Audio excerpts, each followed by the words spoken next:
Hey, good morning. Good Good morning. morning. It's good to Good see morning. everyone. Barrington, Julica, Aimee, hey, good to Hi, see this is you. my niece. Hi, Hey, Hi. hey, Bryana, you're here too. It's great. Hi. Hey, well, I was thinking this morning, since there's new people on staff and people back from vacation, we might just take a minute introducing ourselves. And then the question I was wondering if we would sit with a little bit is just sharing whatever we want to share about our family, kind of how we situate ourselves in our family. And that could be family of origin, your chosen family, whatever it might be, however you understand family, but as a way for us to get to know one another and the congregation to get to know one another. How's that sound? That's I love good. it. All Yeah. right, sounds good. good. One thing that some of the staff are getting to know about me is that I really like to go first. I hate that like waiting who's going to go first. So I'm going to go first because that's one of the things I do. So I think of family in many different ways. The family that I live with in my home are my two daughters, Aliana and Sofia, my husband Michael, and my four cats. We added one cat for the pandemic because the other three cats had glommed onto each of us, and Sophia was like, do I have a cat? I'm like, we're going to fix that. You're going to get a cat too. So we got a kitten for her. So there's four cats and four humans, and it goes well. A big part of my family is in Mexico, and my mother is the eldest of nine, and I am the oldest grandchild of 20 something. I have no idea. Like, I should have counted before this morning because I knew you were going to ask us this, Justin, but I didn't. So, like, I have a big family. And then I also have a chosen family. So, dear gay friends are part of my family, and trans people, and like people who don't have families of origin that are kind to them, they're in my family too. So that's what I would share. I'll pass it to you, Aimee. Yeah, my niece just walked away. So you know about her. I'm Aimee K. Bryant. For those of you who weren't with us last week, I'm the artist in residence for this season. And right now I'm at my mom's house and my niece is here. And oh, so since I'm at my mom's house, I got visual aids. Like that's my family.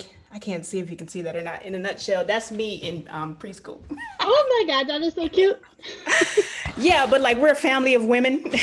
My mom was a single mom, and Mhm. I'm a single mom. I had a girl, she had girls. Um, my sister and I, my mom's daughter and I, happened to be my dad's secret children, which Mhm. means that I am only recently really becoming acquainted with them, which is an interesting lens through which to view family, because family is about blood, but it's also about history, So even though I'm related to my father's side of the family, they don't really feel like family to me. Mhm. And they're very nice people. And when I'm around them, I'm like, wow, I wish I'd known you my whole life. Mhm. So yeah, family is interesting in that way. And then of course I have the Twin Cities arts community, the Give Get Sistet, and all of the theater community that are my family that I made in Minnesota because I don't have any blood relatives in Minnesota. So I mean, family is such a big word. I'll Yeah, I pass would it to Barrington.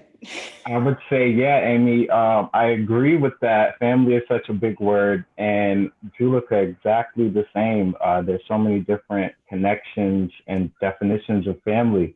Uh, when I think about family, I think about first my immediate family. I live with my brother, my sister, my mom, my stepfather, my three nephews, and we all live in New York. We also have other family members that are in New York, and then also in Connecticut and in New Jersey. Um, but then again, I think about also, my family of origin, and that being of a Black identity, a multiracial identity, an indigenous identity, a person of color, being Caribbean Jamaican.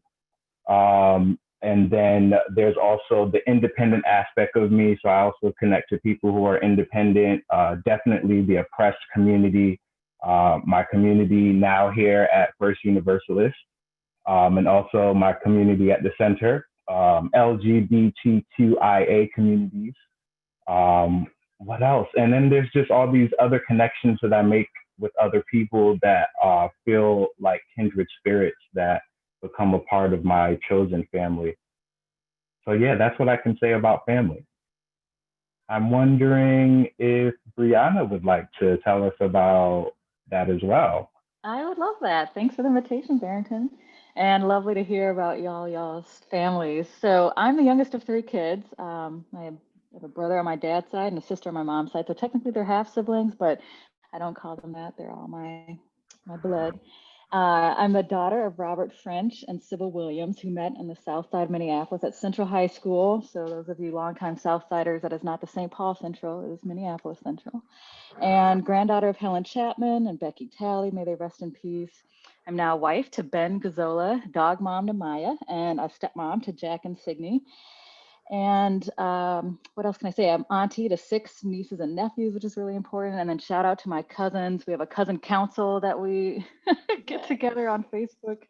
And one cousin that I'm really close to lives in California. I call her my sister from another mister.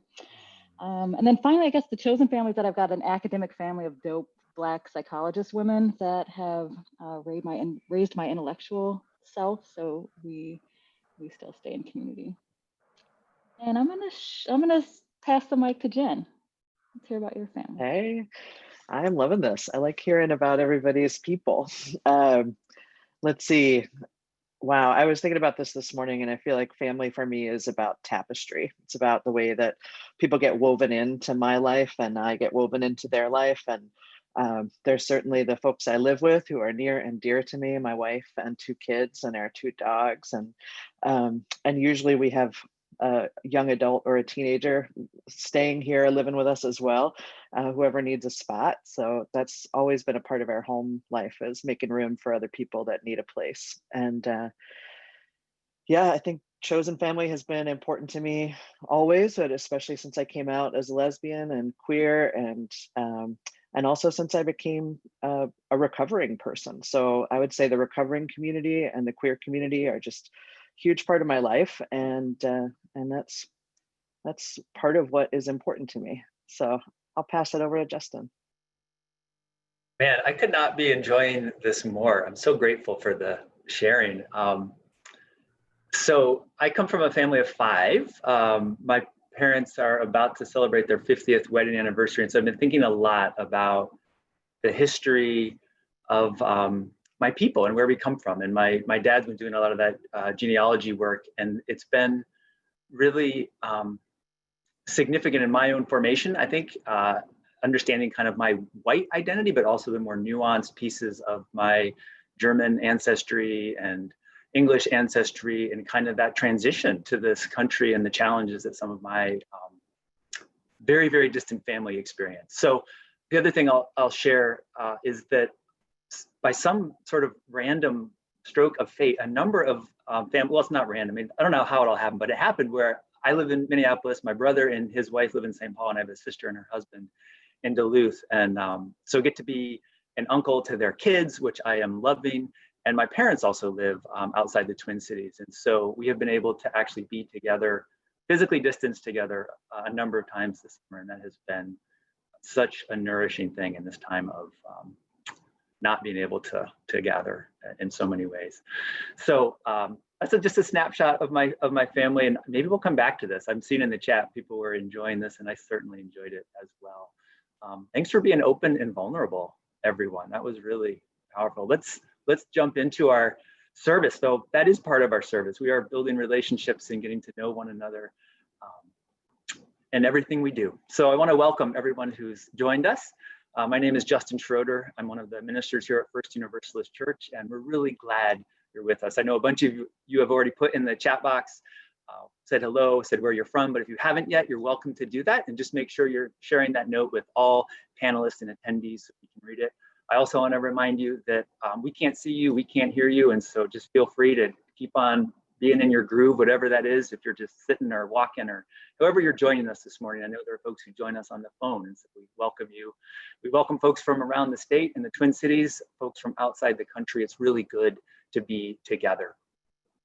It is good to come into this space, into this virtual space, to bring all of what we're holding, all of our open-heartedness and all of our brokenheartedness, to bring all of that into this space, to come into this time with an attentiveness to one another, an attentiveness to the movement of the Spirit, an attentiveness to the challenges that are all around us. It has never been clearer to me than this time we're in, how much we need one another, how much we need this space that is made sacred by our gathering together. For over 160 years, First Universalist Church has been the place where we have gathered to give and receive and grow in the Universalist spirit of love and hope. And as we gather today, we remember our core practices. We are the people who welcome and affirm and protect the light in every human heart. We are the people who listen deeply to where love is calling us next and then follow the promptings of that love. And we are the people who, with humility, courage, and compassion, act to create a more just world. We do all of these things as a faith community committed to racial justice. This is who we are. This is the path we are traveling. This is the life that we invite you into when you journey with us. If you're new or just haven't looked at the website in a long time, check out the website. You can sign up for our online newsletter. You can learn about gatherings for building community and learning more about Unitarian Universalism. All of that is on the website. You can join us on Wednesday at 7 for our midweek 30-minute worship service, a place to land and center and kind of recharge for the week. And I also want to let you know, remind you that following the service, right after the service, we have 2 coffee hours, a chance to gather and be in conversation and relationship and fellowship. One is a virtual coffee hour for Black, Indigenous, and people of color, and one is a coffee hour that is open to everyone. We're also offering our First Step class right after the service today. First Step is a 45, 60-minute class that is an overview and orientation to the church, a way to get more connected. In this class, you'll be able to introduce yourself, share a little bit about your journey to First Universalist and what brought you here. This class is led by a member of the congregation. And because the idea of the class is to create a space for connecting and getting to know one another and building relationships, we hope if you join that class, you'll come in with your audio on and your video on so the group can see you and hear you. And if you click on the Sunday worship link on our homepage, you'll find links to all of these things following the service. Before we take a moment to center ourselves and ground into this time of renewal and connection, I do want to let you know that today's service, it's about imagination, but it's also very much about the reality of police brutality and police violence. And later in the service, we'll hear words from a local educator, activist, poet, and his poem absolutely in a visceral way catches and holds and speaks to this violence, this police violence that happens and is enacted against so many in our community. And so I want to invite everyone, but especially the Black folks who are part of our congregation who are here, and the people of color as well, to take care of yourselves. If that means you want to turn the volume down or step away, please do that. If you want to stay present and be there, that's great too, but take care of your needs and know that this piece is a part of the service. I'll mention this again before the piece itself. So let's take a moment just to ground into this space. If we're sitting, maybe just to notice the weight of our body, to notice our feet on the floor, to notice if we're tight or holding tension in our shoulders or stomach or jaw. Let's just take three deep breaths together as we can move into this space of one shared breath.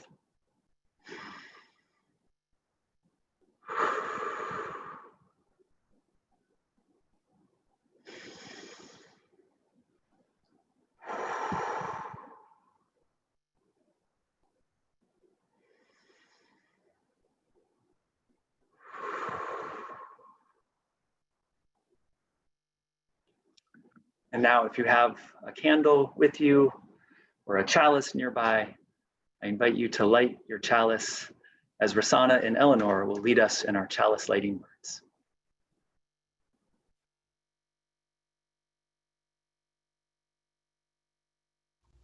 Please join me in the words for the lighting of our chalice.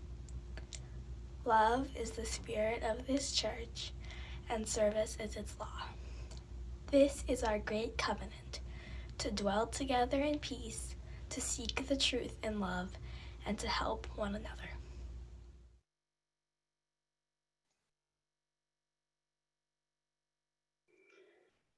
I am so excited this morning to be sharing a story with you.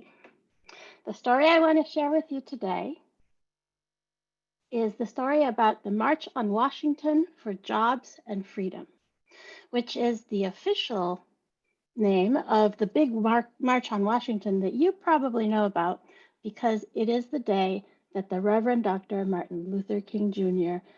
shared his I Have a Dream speech, which was a really big deal. And before I tell you something that I learned about this day and about this speech, I want to share with you that I have a very personal connection to this speech as a Mexican immigrant. So I wasn't born in this country, I wasn't raised in this country, but when I came to college and I decided to commit to racial justice, this speech and Dr. King himself is one of the reasons that I am proud to now call myself an American. This dream that Dr. King shared with the United States and with the world is my dream too. And it's really, really important to me. And if you haven't watched it, if you haven't watched the actual speech, I recommend that you do. I don't know if schools show the speech or if they just tell you about Dr. King and about what an important figure he was. But even if you have seen it and you haven't seen it recently, I encourage you to see it again because it is really, really powerful. And the thing that I learned about it that I was fascinated by was that the part of it where he says I have a dream and that really important part, that was unplanned. Apparently, he had a speech prepared that, like the speech itself is about 17 minutes. And the first part of the speech is what he and his advisors had agreed that he should cover. And it's really important. It's very powerful to watch too, because some of the things that he is naming in that part of the speech, like for example, police brutality, he could be naming today. Some of the things that he calls as what we need to do, we still need to do. The dream is unfinished. And it's a very powerful calling us all forward into what could be possible if we are all truly equal, right? So this first part of the speech is really powerful. You need to see it. It really is amazing. And he's wrapping it up. He's starting to say, okay, so go back to Georgia and go back to Alabama. And of course, he was a powerful speaker. He was a preacher, right? And so people are applauding and they can feel that the end is coming. And so Dr. King stops speaking because he stops for the applause because he wants to be heard. So he's waiting for the applause to end as he's wrapping things up. And his friend, Mahalia Jackson, who was a gospel singer who had sung earlier during the march, because there was like 14 speakers that day, and Dr. King was the last one. And Mahalia Jackson was one of them, and she had sung two powerful gospel pieces. And she was very close with Dr. King, I understand. And she said during the applause, when he pauses for a minute, she calls out to him, "Tell them about the dream, Martin." And the people who tell the story say that he turned his head like he heard her, and then he took his script and he set it aside. And then he grabbed the podium. And people say, you knew Dr. King was about to take you to church. Like he was going to really let it rip. And he did. And that's when he started saying, because I have a dream.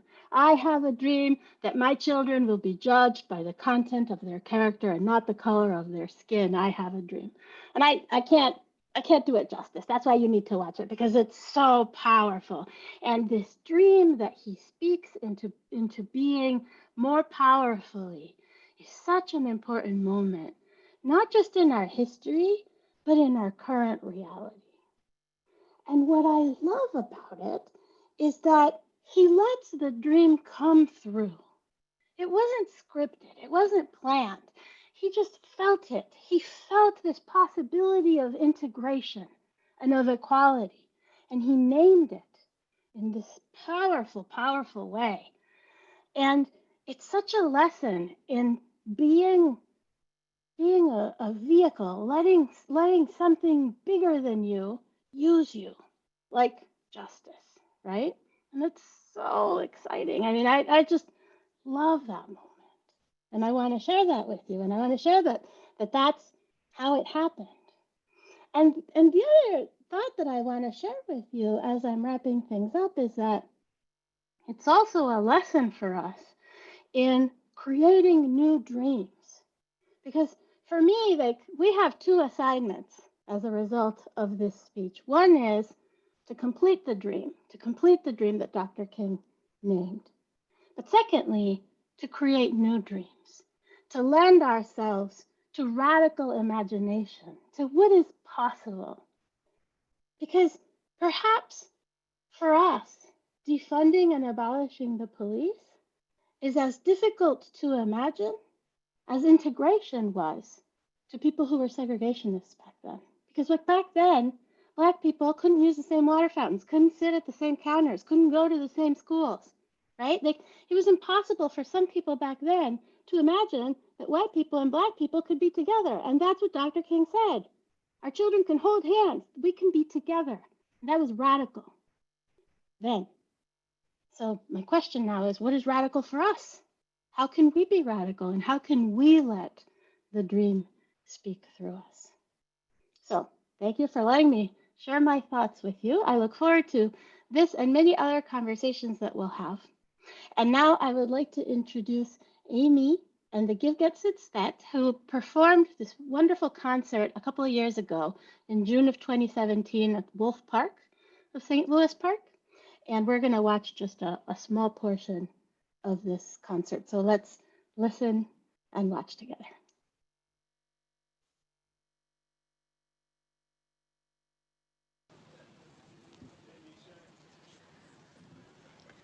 For each child that's born, a morning star rises and sings to the universe who we are. For each child that's born, a morning star rises and sings to the universe who we are.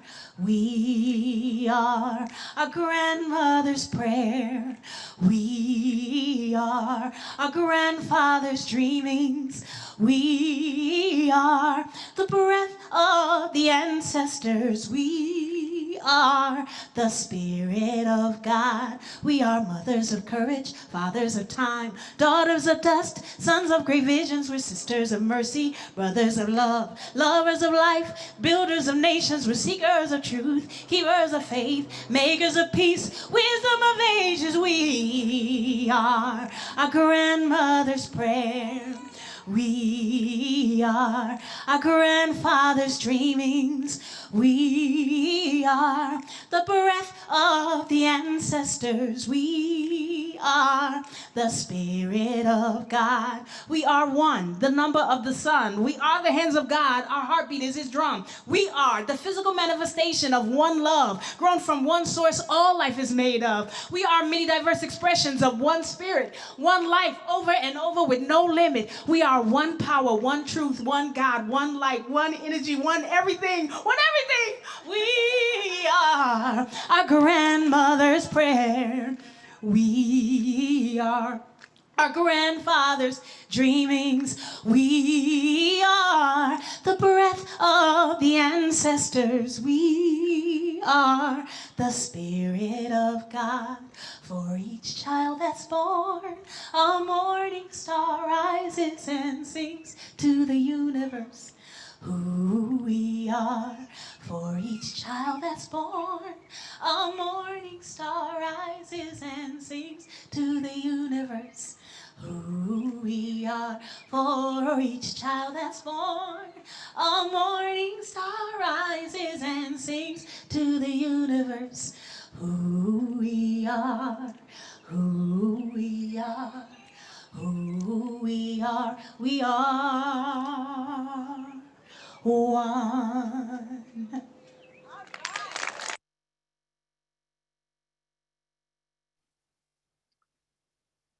So much beauty. So much beauty. Oh, friends, let's take some time to take this spirit of imagination, this beautiful music, this creativity together and move into a time of centering and prayer. For some of us, that means settling down, stopping moving, stopping what we're doing. For others, there's something we need to continue to hold on to, continue to move.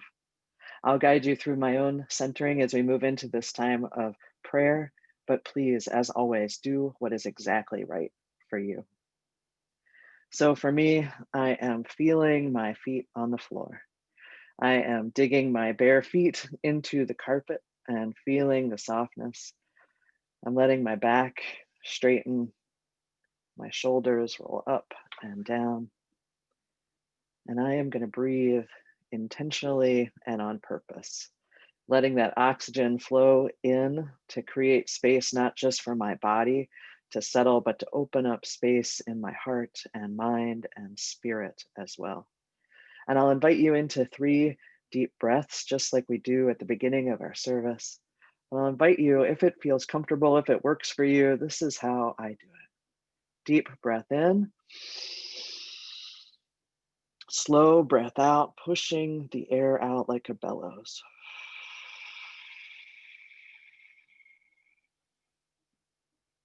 Deep breath in. Slow breath out.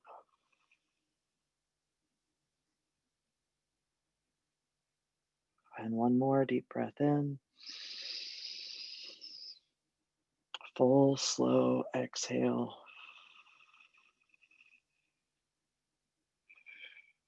Till the air is all the way out of my chest, my stomach, my shoulders, my toes.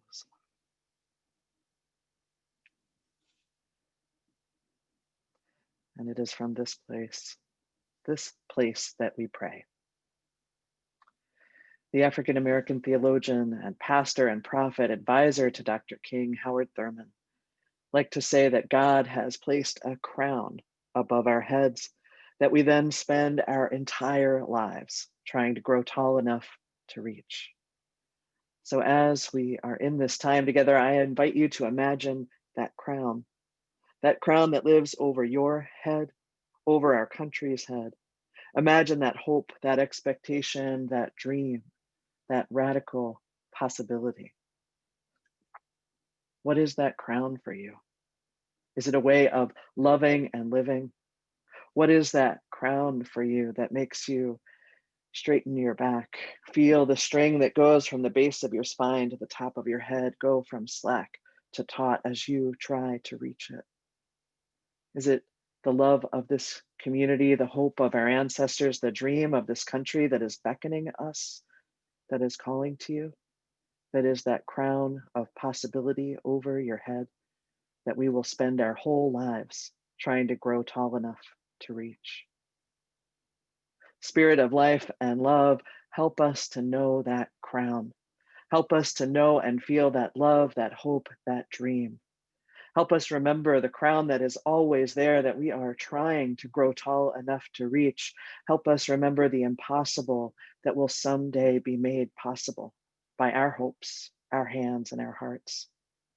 Help us to let shame drop by the wayside. Help us to let the I can'ts and that won't work and we've tried that before. Help us let it down and take a break so that the air we breathe might oxygenate not just our bodies, but our spirits, opening up space for imagination and creativity and courage. May we find ourselves in the role of the encourager, the one behind the scenes nobody else can see, urging us on from the background, demanding that the dream be shared. And may we sometimes be the brave one out in front, sometimes too, discarding our prepared words and ways and holding on tight to the podiums of our lives as the spirit of life and love roars through us, daring us to share the dream that inspires us and so many others toward justice and a new way. In these days, when so many of us are struggling in so many ways, I pray that each of us might know the love that both comforts and challenges us, the love that holds us close and nudges us out, the love that holds up that crown of hope and possibility for each of us, that we might trust that however we are and whoever we are already loved exactly as we are. We are loved when we are mourning or in pain. We are loved when we experience joy. We are loved when our trauma response kicks in, or our hearts are heavy, or our addiction has returned. We are already loved. And together we can hold one another's pain and hold on and hold up each other's crown when we need it most. Today, our thoughts and prayers reach out and continue to be with Karen Warren and those who love her as she moves through her final days. Our thoughts reach out to those who have marked the anniversary of the loss of a loved one this week. Our hearts reach out to Loretta Mitchell, my wife, to our family, and all of the friends and family of Brett Campos, especially Brett's wife, Wendy. Brett was a beloved member of my chosen family who died unexpectedly this week at the age of 43. And I know that each of us is carrying our own sorrows and concerns. Our hearts are each heavy in their own ways. So I invite you now, if you'd like, to write those concerns, those sorrows into our chat box, maybe to speak them out loud in your space, maybe to keep them silent in the sanctuary of your heart, to know that this community can hold you with all that is happening in your life.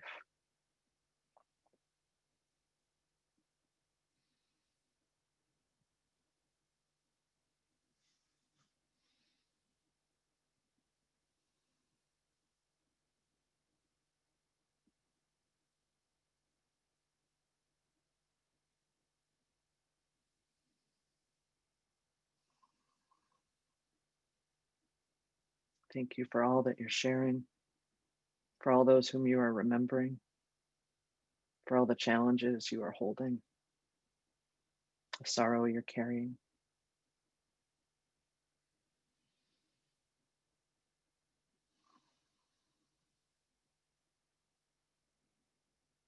Grateful to those of you who are sharing them in the chat, to those who are holding them in the sanctuary of your heart. We can hold it all together. We can hold it together.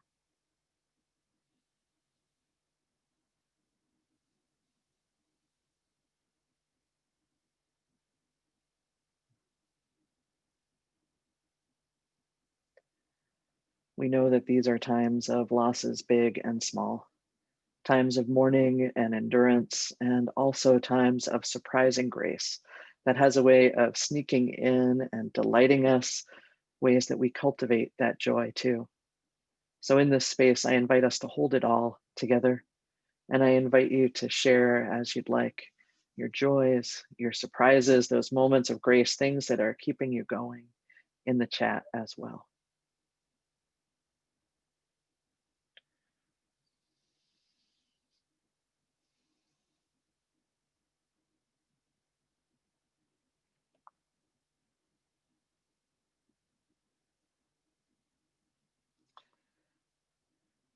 I always feel like these joys come in like a waterfall. How grateful I am to have them wash over us, be a part of our lives, part of this community. So many joys right next to the sorrows and the pain. And this is how it is. This is how life is.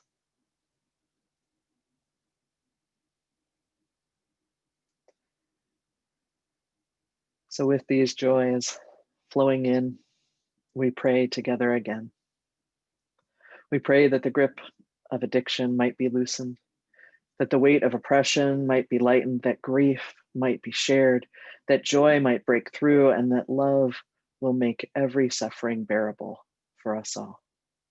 May it be so. Amen.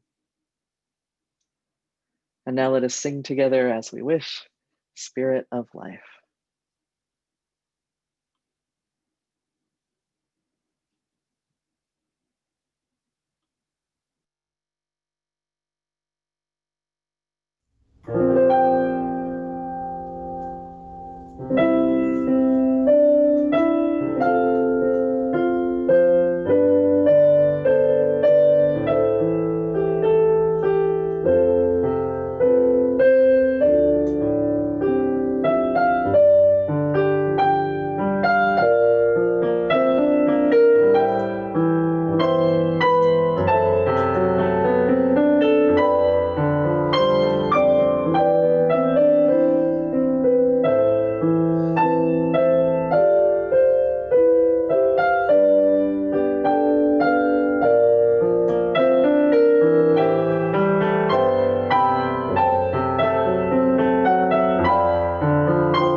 hear this poem together, I want to share just another content warning.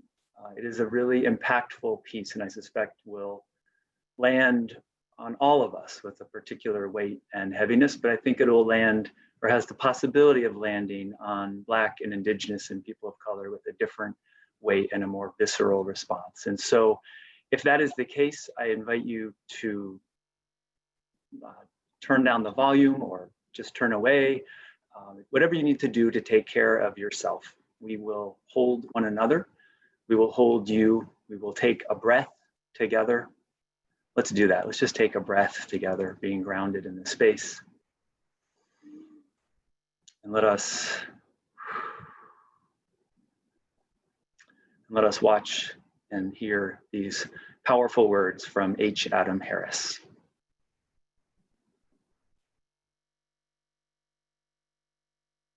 Hello, my name is H. Adam Harris. I'm an actor, director, and teacher living in the Twin Cities, just a few blocks down from your church. I know and love many of the people in your congregation, and I'm happy to be here with you today.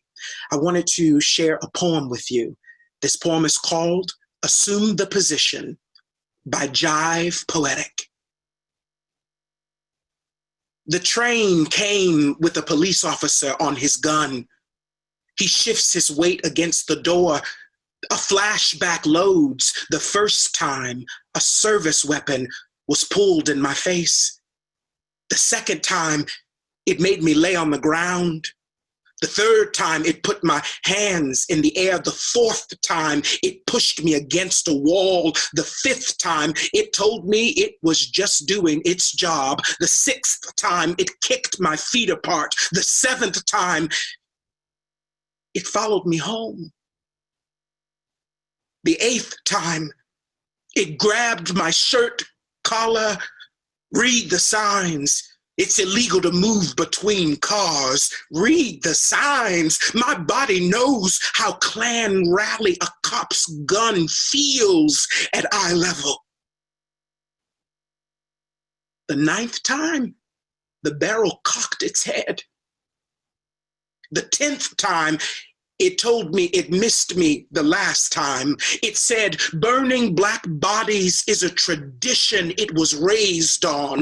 The 11th time, the safety and trigger argued through a range of Black fiction.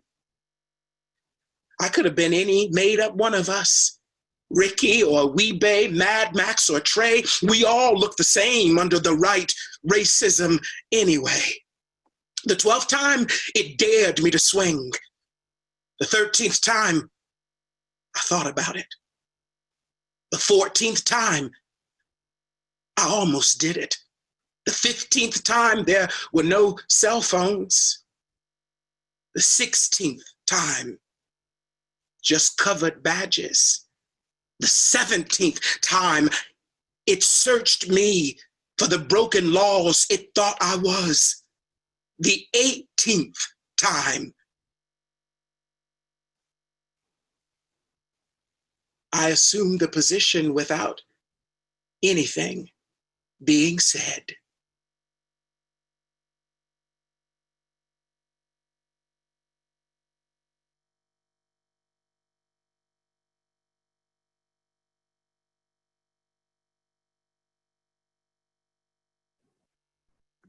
Let's hold a moment of silence together,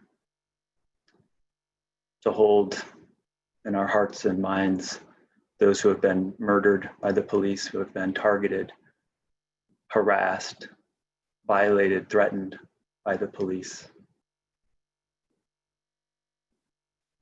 And to hold in this time those who have survived, who have spoken out, are speaking out, will continue to speak out and call upon this community, upon this country to reimagine, to create a different kind of safety and a different kind of community where all might thrive. Let us just hold this together.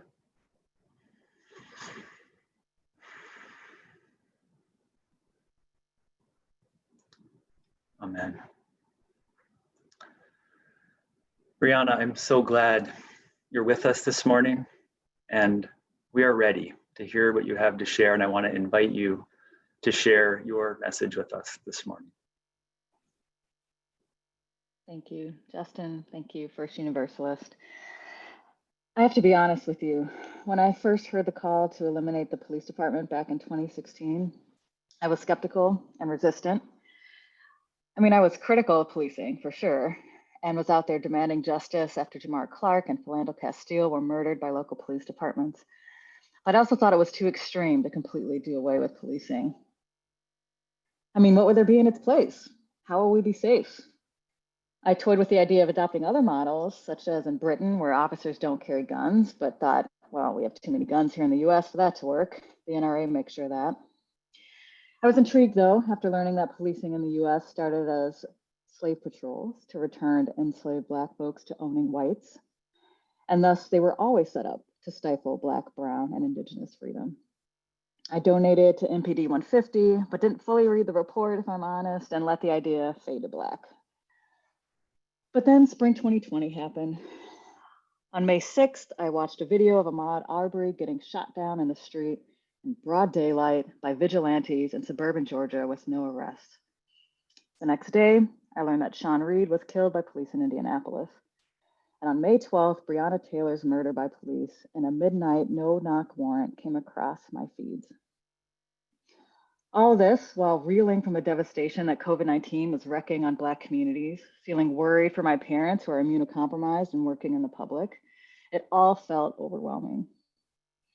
And then Memorial Day 2020, I woke up in the morning after to see that the next police fatality happened a mile from where I grew up. George Floyd was killed with such dehumanization, intentional murder with no remorse, as he and bystanders screamed and begged for Derek Chauvin to get off his neck. 8 minutes and 46 seconds, cold-hearted malice. It sparked global outrage, and Minneapolis became the birthplace of racial uprising. Stories came out about the dozens of complaints Officer Derek Chauvin had against him over the years, with no accountability. Just this week even, body cam footage, which I can't bear to watch, was released where the officers/accomplices in his murder let this happen. They stood by and prevented anyone from coming to George Floyd's rescue. The lack of accountability is so clear and so thick. The officers knew their loyalty lied with their fellow officers and not with the man dying on the street. And Officer Thao managed to justify his murder as a consequence of drug use. He tells onlookers, "This is why you don't do drugs, kids." So how much is a Black life worth? Apparently it's worth a $20 counterfeit bill. So folks, I am no longer in belief that police reform is possible. The MPD 150 report documents countless instances of police corruption and related attempts at reforming the Minneapolis Police Department since it was established in 1857. Citizen review boards, trainings, attempts at community policing have all fallen short with significant inability to hold officers accountable from criminalizing Black, Brown, and Indigenous, queer, and poor communities. Michelle Alexander's The New Jim Crow, Ava DuVernay's 13th, and Brian Stevenson's Equal Justice Initiative all make it clear that mass incarceration is modern-day slavery, full stop. 1 in 3 Black men will be incarcerated in his lifetime. Black women are incarcerated at twice the rate of white women. Due to intersections of patriarchy, anti-Blackness, misogyny, and queer phobia, Black gender-expansive folks are disproportionately discriminated against across all levels, including being overly criminalized. We cannot end mass incarceration with the current policing system that we have. And the idea that police keep us safe, to me, is laughable. There is no inverse correlation between the number of officers and crime rates, meaning having more officers does not relate to less crime. But there is a strong correlation between the number of officers and the size of a Black population. The larger the Black community, the greater number of officers and over-policing. Contrary to common rhetoric, I have never felt safe with a police officer around. Hanging out in the 90s and early 2000s as a teenager and in my 20s in downtown Minneapolis, the police would come and usher us out on horseback, no less, with the vivid call to overseers. At age 21, I was thrown on the hood of a police car, and I weighed all of 120 pounds after leaving a nightclub in St. Paul one night. And this is nothing compared to what many Black folks face so regularly. Their presence put me on edge, on guard, and I'm worried that if I or the other Black folks I'm with make a wrong move, the police will turn on us. So we need to radically imagine something different. This summer, Black women and queer activists took to the streets demanding for transformation. I listened to their calls, including our own First Universalist, Lena Gardner, to defund the police, and I am leaning towards the abolitionist movement. As radical Black feminist Charlene Carruthers writes, reforms are changes that are not structural, nor do they alter power relations in favor of marginalized and oppressed groups. Transformation is not only possible, but absolutely necessary for continued survival of all people and the planet. So ask yourselves, who are the systems we have serving? And at what cost to those without dominant identities and privilege? Who is harmed by holding up the status quo? And what lies have we been told about safety, policing, and Blackness? Again, Charlene Carruthers says, there's no struggle without discomfort. Movement building is messy and trying and tests our facet of who we are, and yet it is beautiful. It is long-term work, it is deep spirit work. And I believe it is in our power at First U to demand transformational justice. Thank you for listening.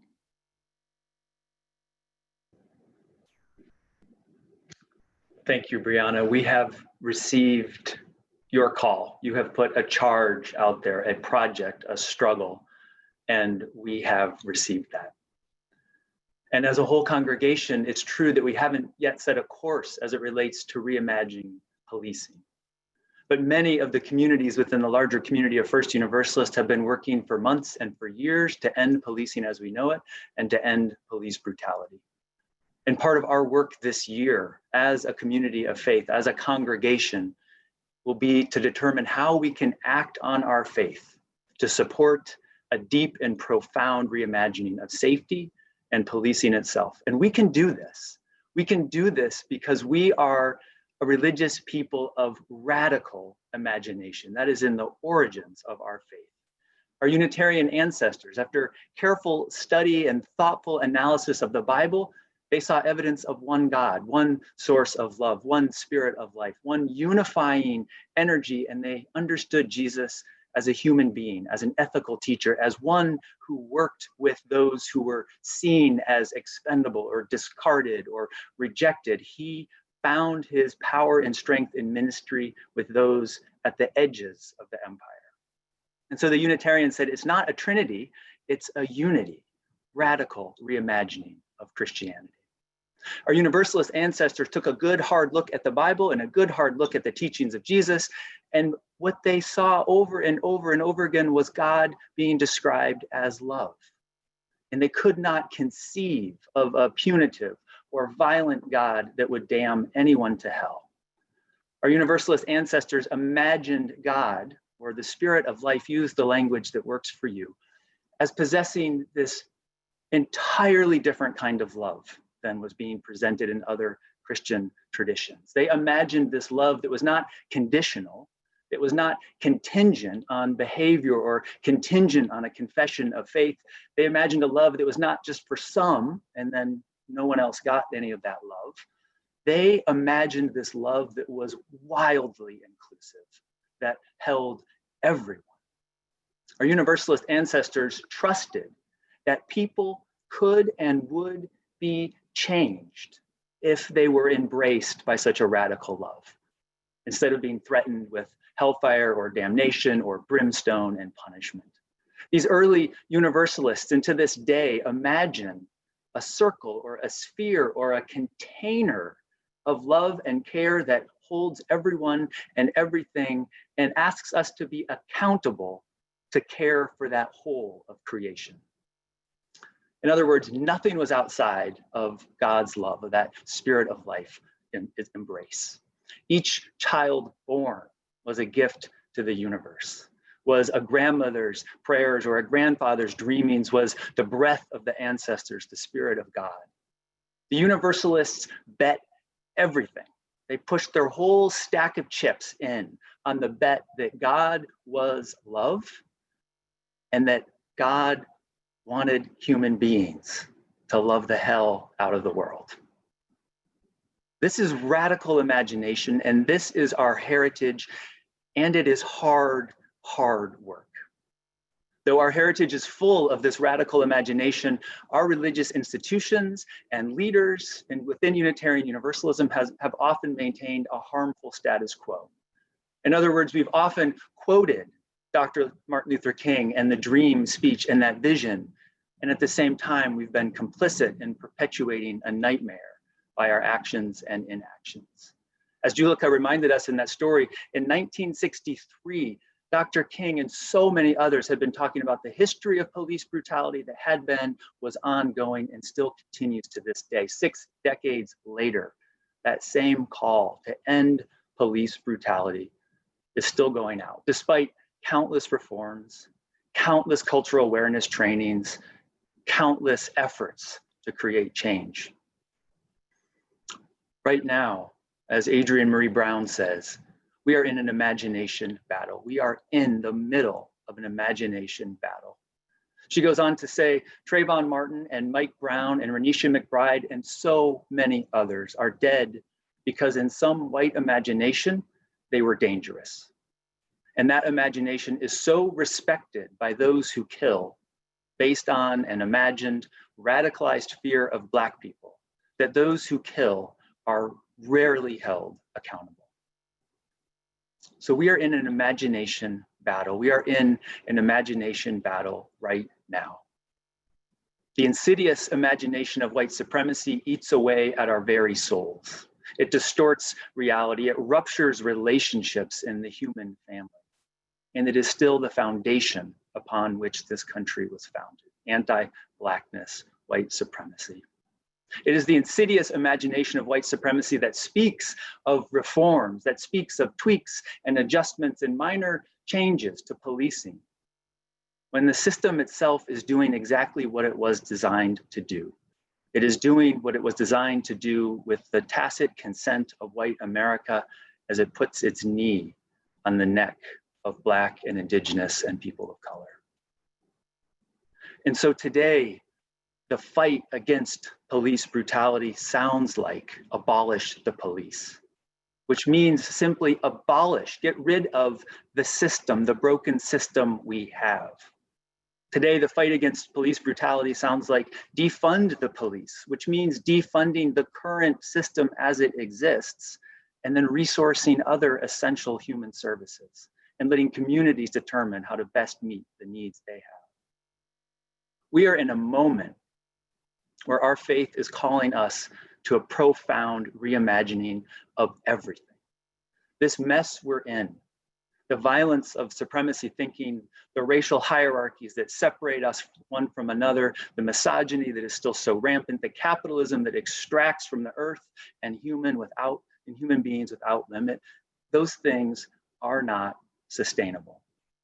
And so I want to say again, Bryana, we hear you, we heard you. And you are asking us to be true to our faith, to draw on that radical imagination that is at the center of our faith, and to reimagine policing, to reimagine what makes a community safe, to imagine that it might be opportunity and stable housing and jobs and a living wage and healthcare that are the things that actually make us safe. Friends, the guiding image of our faith, the image from the beginning, the image that we use now is that of a circle. The sense that we are all held by that embrace of life, of love, of God, everyone, everything is in that circle. And yet, white supremacy and police brutality have torn the circles in our communities and in our country. And so our spiritual work is deep reimagining and to build a community that can serve everyone. We have work to do. We have conversations to have and actions to take, and it won't happen overnight, but it can happen. It can happen in partnership with Black Lives of Unitarian Universalism, in partnership with others working toward a dream that helps us escape the nightmare that still exists. It can happen. Another way, another world is possible with radical imagination, with a faithfulness to the heart of universalism. Another way and another world is possible. May it be so, and amen.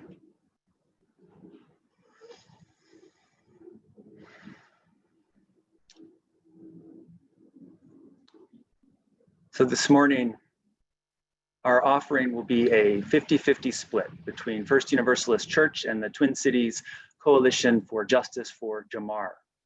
The Twin Cities Coalition for Justice for Jamar is a coalition that was formed after the Minneapolis Police Department murdered Jamar Clark in 2015. And this coalition has continued to work on deep reimagining of the police, defunding, abolishing, putting in place systems that actually serve communities. They've also been very active on the front lines since the murder of George Floyd. So our offering this morning will support their efforts. There are a number of ways you can give. You see those on your screen. You can text to give. I know many of you do that. You can use the Square Cash app if that works for you. You can give online via our website. You can write a check. There are a number of ways you can give. And if you're not able to make a financial contribution, your commitment to learn and to educate what defund and abolish and the history of policing, that would also be a gift as energy and momentum and a movement can truly build to create an equitable and fair society for all of us. So whatever your gift is, we thank you for that. And as we prepare to give and receive our offering this morning, we'll hear Dr. Glenn Thomas Rideout, Director of Music and Worship at the Ann Arbor Unitarian Universalist Congregation. He will sing Circle Round for Freedom.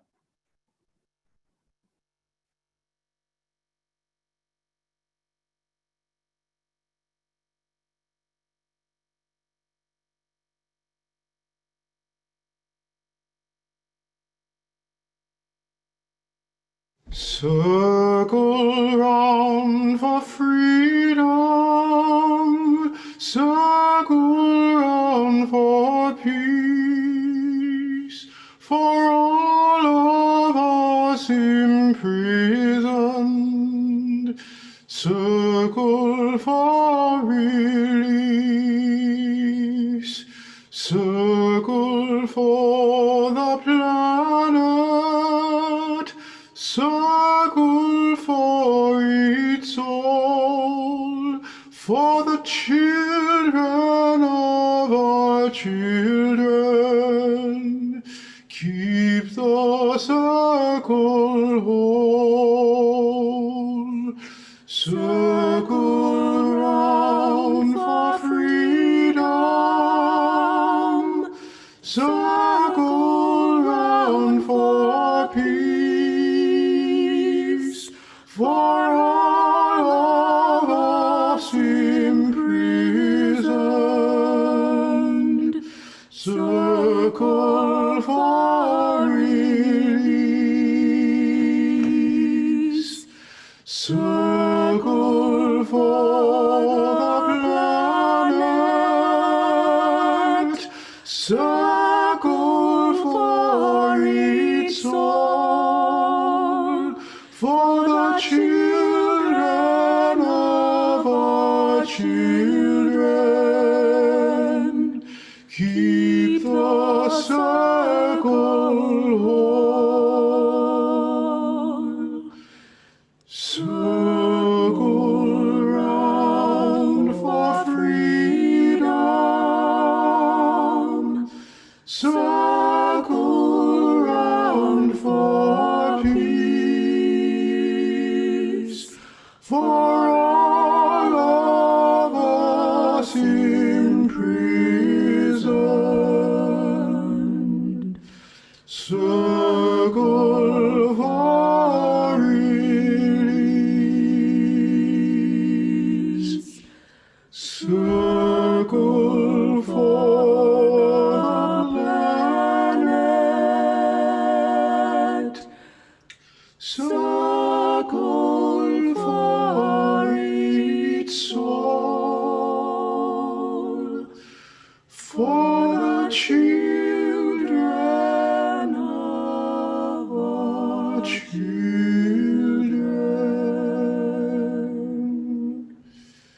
Keep the circle whole.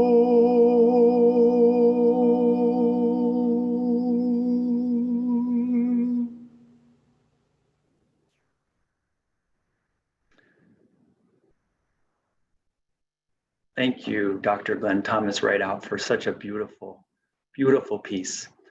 This reminder of our work is to repair and hold and keep the circle, to know ourselves in that circle of love, to know everyone else in that circle of love, and to love the hell out of this world. So friends, I want to remind you of just a couple of things happening right after the service and later in the week. You're welcome to join us Wednesday at 7 p.m. for our midweek service. Immediately following this service, we have our 2 coffee hours. One is for Black, Indigenous people and people of color, and one is for everyone else, all other identities. We also have our first step class following this service, that class that welcomes you to learn more about the church and share a little bit of your journey and connect with others. Those links can be found on our website. Now, as we move toward the close of our service, let's hear the music of Franco Holder, our pianist, as he plays Go Now in Peace.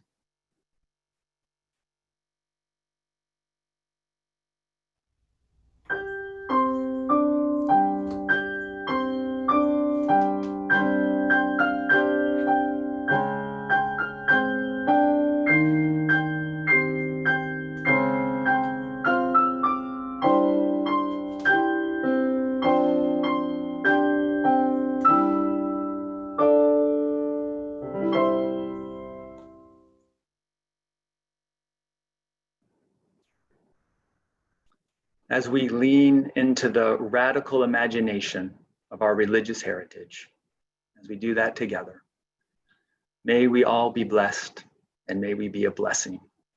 As we extinguish our candles or the chalices we've lit, you are invited to share in the chat box. I carry the flame, and may we all carry the flame of radical imagination.